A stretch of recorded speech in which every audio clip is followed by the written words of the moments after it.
have you found that some protectors or some parts that feel like parts don't actually belong to the person?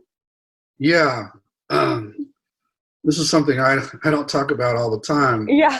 I want IFS to be accepted in the mainstream. Tell them not to spread the word too far. Okay. Yes, we do run into things that clearly are not parts.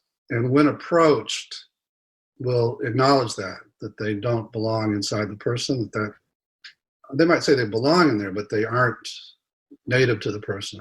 And that unlike some of these other burdens that I've talked about, these things have a kind of life of their own. And so we call them unattached burdens because they're not attached to a part, they're freestanding.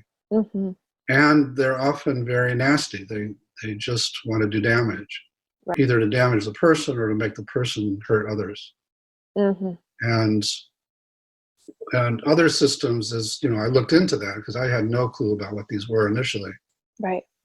Call them entities or a variety of names for that. Yeah. And yeah, most of the shamanic traditions run into this too. Right. And so what we found, we were doing work and you ran into one of these things, even if you were terrified of it initially, and even if it's had a lot of power over you in your life, if I could get you into self relative to it, it would have no power. It would still try to scare you and take over, but you would have total power over it. And then at some point, we just tell it doesn't belong inside of you, and we send it off to the light usually. Yeah. And it has no choice. It just has to leave.